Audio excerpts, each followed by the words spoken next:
Olá! Vamos à nossa quarta e última aula teórica. Lembrando vocês, a quinta aula será a apresentação de um estudo de caso. Antes, vou fazer uma pergunta a você. Como é ir trabalhar? Você levanta motivado e vai com satisfação para o seu trabalho? Ou você levanta da sua cama e vai pensando apenas em cumprir mais um dia de trabalho, solucionar as tarefas, pensando no final do mês para receber o seu salário e pagar as contas? Hoje o tema é sobre clima organizacional, que nada mais é do que o resultado desse estado de espírito ou ânimo das pessoas que predomina em um ambiente organizacional por um determinado período de tempo. Esse cenário ele é afetado muitas vezes pelos conflitos ou situações positivas e negativas do ambiente de trabalho ou por influências externas. Clima e motivação têm relação com a qualidade do ambiente que irá afetar a influência no comportamento das pessoas, que pode levar a uma maior ou menor eficiência nos resultados que devem ser atingidos. Antes falamos sobre cultura organizacional, que distingue nas formas de pensar e agir das pessoas, que resulta na identidade da empresa. Podemos dizer então que a cultura é a causa e o clima a consequência. O clima ele é resultado da interação desses elementos culturais e a importância dada a eles. Por exemplo, uma empresa que tem excessiva importância à tecnologia pode tornar um ambiente de trabalho mais desumano. Já uma empresa que é muito voltada à relação afetiva, à gestão de pessoas, menos voltada às tarefas de trabalho, ela pode gerar um clima de maior tranquilidade e confiança. Já uma liderança que leve a pressão de trabalho voltada a normas e metas pode gerar muita tensão. Podemos então dizer que as atitudes dos gestores podem impactar a motivação dos seus colaboradores. No entanto, é importante investir na capacitação desses gestores. Podemos dizer então que clima organizacional é a descrição das condições de trabalho de uma organização. Por exemplo, as lideranças, a satisfação dos colaboradores em relação aos seus gestores, como o clima de respeito, o retorno ao seu desempenho, a concessão de autonomia, a relação de apoio com uma boa comunicação e uma participação efetiva no dia a dia de trabalho, só poderá gerar um ambiente agradável e positivo. Já a adaptação desses colaboradores em relação às atividades, se tem novos desafios, a variedade das tarefas, o volume de atividades com os prazos a serem cumpridos, também será outro fator que irá influenciar esse dia a dia. Os salários devem ser compatíveis com os praticados no mercado de trabalho. E toda organização que fornece benefícios será um grande diferencial. Já a integração entre os departamentos irá avaliar o grau de relacionamento, se será um ambiente de cooperação ou de conflitos entre as pessoas. A relação de confiança é fundamental para esse clima organizacional. A estabilidade, o grau de confiança desses colaboradores em relação ao seu emprego é fundamental para que se envolvam de fato com as tarefas. Investir no seu colaborador, um bom treinamento, trazer oportunidades de desenvolvimento e irá fazer com que esse profissional tenha um progresso e uma relação de crescimento junto com a empresa. Vamos falar um pouquinho de história novamente para que a gente compreenda melhor sobre clima organizacional e produtividade? No início do curso, nós falamos um pouquinho sobre Taylor, a era mecanicista e a influência do homem na produtividade e a fadiga humana. Podemos então trazer, diante dessa história, Elton Mayo, que foi um psicólogo australiano e pesquisador das organizações. Ele trazia que a iluminação, ela tinha uma relevância com o ambiente de trabalho, mas não foram encontrados resultados. Porém, descobriu-se que a influência das variáveis psicológicas influenciavam sim o rendimento dos trabalhadores, que o nível de produção influenciado por fatores como a integração social e o conteúdo do cargo são sim relevantes. Já a Escola das Relações Humanas considerou os aspectos psicológicos e o bem-estar do trabalhador como fatores de impacto no desempenho e nos resultados da organização. Posteriormente, Eric Trust, cientista inglês do campo do desenvolvimento organizacional, foi mais além.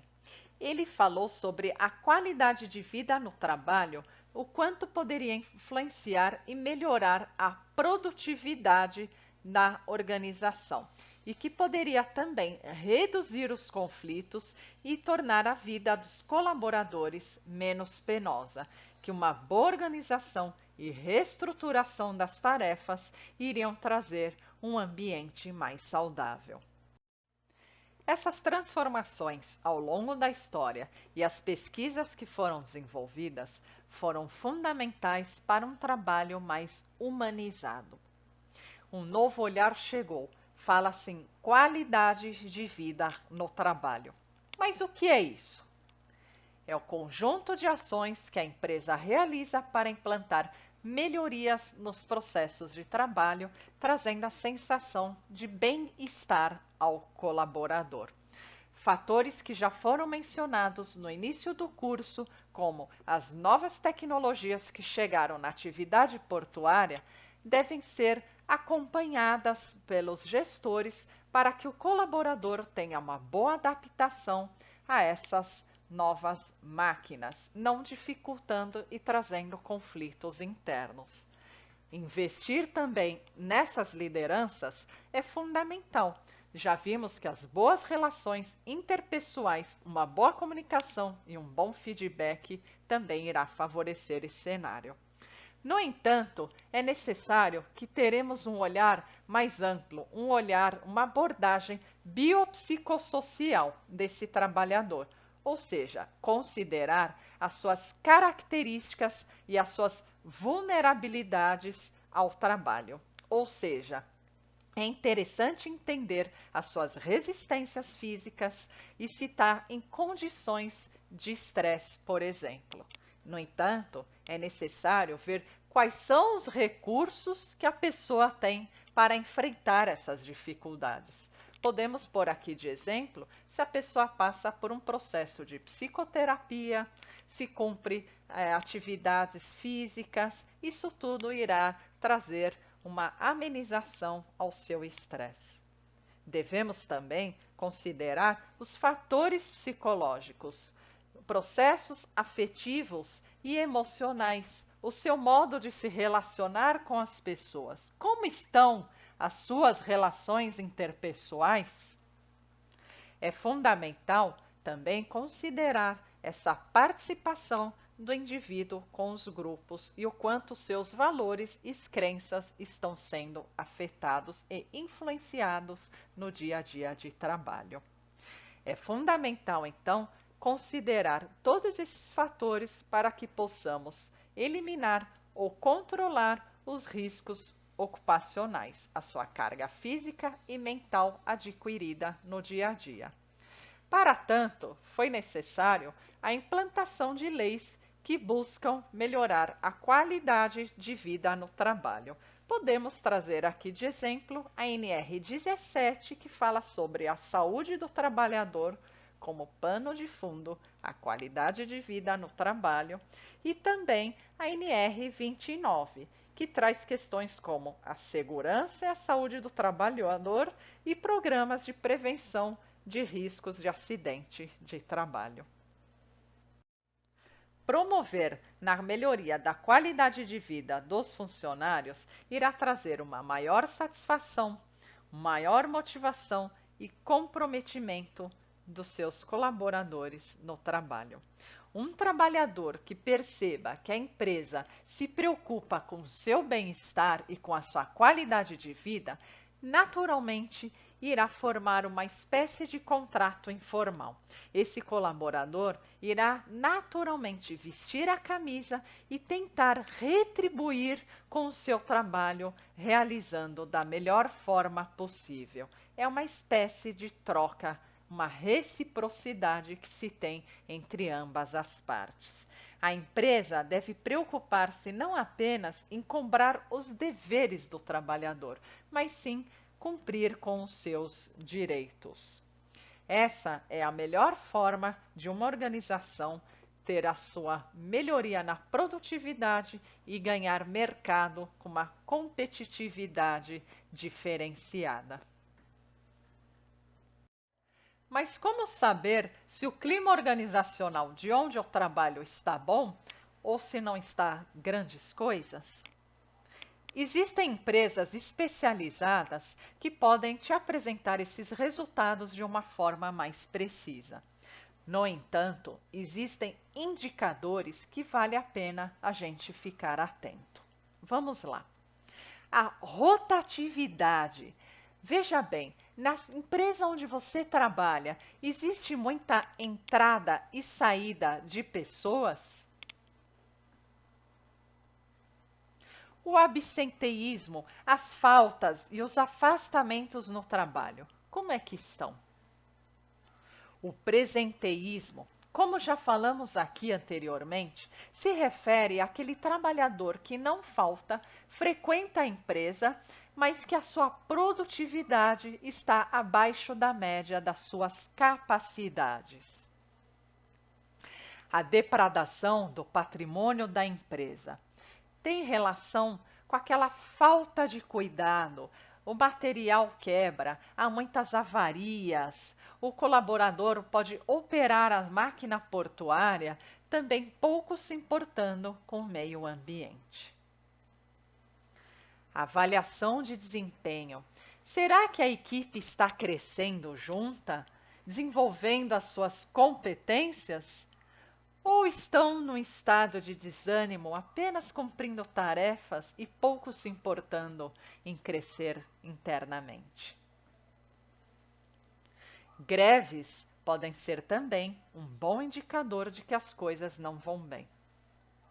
Conflitos interpessoais e interdepartamentais. Vale a pena estar atento. Desperdícios de material. Às vezes também a forma de operar uma máquina portuária pode gerar um alto consumo de combustíveis. Aqueles materiais de escritório, será que estão gerando muitos gastos desnecessários? Queixas no serviço médico. Às vezes o colaborador não está com a saúde indo muito bem. Isso pode ser resultado de um clima organizacional não muito favorável. Mas como melhorar a qualidade de vida no trabalho? Algumas instituições estão desenvolvendo programas de qualidade de vida. Vejamos aqui alguns exemplos. As empresas que se preocupam em preservar a saúde mental do trabalhador têm gerado grupos com espaço de escuta, onde o trabalhador é acolhido e pode trocar as suas experiências e as suas dificuldades encontradas durante a jornada de trabalho. Suporte para psicoterapias também é um bom apoio para essa parte de saúde mental. Gerar esportes será muito bem-vindo. Afinal, além de criar condições para se cuidar da saúde física, também irá gerar condições para a integração entre as equipes.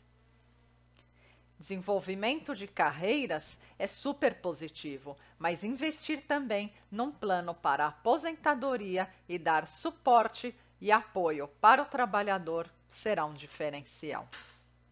A Semana da CIPAT é um programa interno que foi criado para a prevenção de acidentes de trabalho, onde também pode se discutir sobre saúde e doenças relacionadas ao trabalho. Campanhas e palestras criadas ao longo do ano será muito bom, afinal, há várias outras demandas que são surgidas nas jornadas de trabalho. Criar uma sala de descompressão para aquelas pequenas pausas do trabalho, onde possa se desenvolver algumas atividades lúdicas, tirar aquele cochilinho na poltrona, é fundamental para um bom lazer durante o trabalho. Suporte aos familiares também tem sido oferecidos, como, por exemplo, apoio para crianças ficarem em creches. Convênios com instituições também são muito boas para investir na educação do trabalhador, como, por exemplo, em escolas de idiomas. PCMSO, Programas de Controle da Medicina da Saúde Ocupacional, e também os programas de prevenção de riscos ambientais são muito bons, pois visam a saúde e o bem-estar dos trabalhadores em um sentido mais amplo. Estamos migrando para o término de mais uma aula. Então vamos falar um pouquinho mais sobre liderança, só que conceituando com inteligência emocional. O que é inteligência emocional? É a habilidade de entender as suas emoções, regulá-las para que se possa desenvolver habilidades interpessoais. É nada além do que perceber, compreender e gerenciar as suas emoções. O controle emocional, a identificação das emoções que fazem mal e que podem afetar essas relações são fundamentais. Perceber e exprimir a emoção é necessário. A razão faz o filtro da emoção.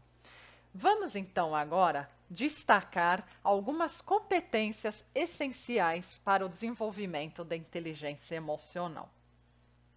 A autoconsciência é a compreensão profunda das emoções, das forças, das fraquezas, das necessidades e dos impulsos. É necessário ser honesto consigo mesmo e com os outros, reconhecer o quanto esses sentimentos podem afetar as relações com as outras pessoas e o próprio desempenho profissional. Também podemos destacar a autogestão. Devemos dirigir as nossas emoções, não podemos eliminá-las, mas o autocontrole nos auxilia a canalizar os sentimentos ruins em formas mais úteis. O autocontrole dos sentimentos trará um maior ambiente de força, confiança e equidade. O autocontrole, ele tem um efeito multiplicador. As pessoas que dominarem as suas emoções serão capazes de alcançarem mudanças. Outro conceito fundamental é a empatia, que normalmente é a mais fácil de ser reconhecida. Mas um líder não precisa tomar todas as emoções do outro como reais e tentar agradá-las. Pelo contrário, significa sim considerá-las, mas ponderar esses sentimentos e realmente adaptar as necessidades, a realidade do trabalho para tomar decisões inteligentes. Outro fator fundamental a ser desenvolvido é a habilidade social, que é a capacidade de se relacionar com os outros, conduzir as pessoas na direção que você deseja. Usar esse sentimento, essa competência como uma nova estratégia para desenvolver entusiasmo na sua equipe. Pessoas socialmente hábeis têm um dom de desenvolver maiores afinidades. Você já ouviu falar na palavrinha resiliência tão utilizada nos últimos tempos? Segundo Eduardo Carmelo, nada mais é do que a gestão de mudanças numa situação de crise. Resiliência surgiu com o conceito de suportar um momento de pressão. Mas depois estudou-se melhor esse conceito e passou a fazer o sentido daquelas pessoas que se recuperavam mais facilmente de uma situação de crise. Mas, na verdade, hoje, quando fala-se em resiliência, está voltada para aquelas pessoas que são mais proativas, que conseguem antecipar a crise e promover estratégias para superar essas dificuldades. Na verdade, deve-se encarar com positividade e não perder o foco.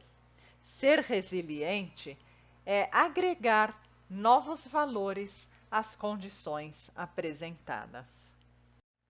Para fechar, vou apresentar um vídeo que chama-se Exemplo de Liderança.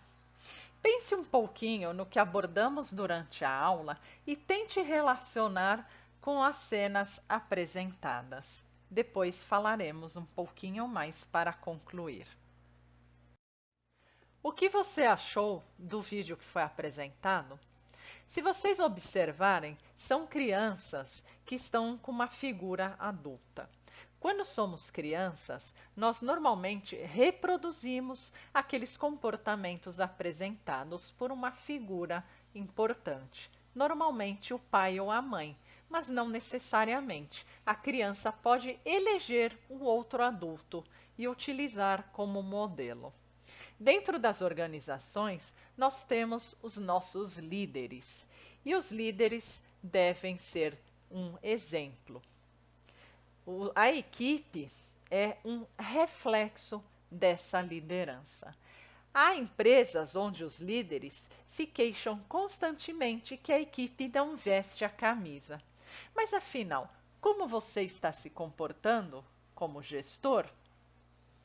Devemos pensar que o líder deve desenvolver as capacidades e as competências apresentadas no caso da inteligência emocional. Conhecer e reconhecer as suas emoções e tentar se relacionar bem com os outros será um elemento fundamental para que você possa trazer a confiança e a fidedignidade dos seus colaboradores. Desta forma, teremos um bom clima organizacional e uma motivação na sua equipe de trabalho.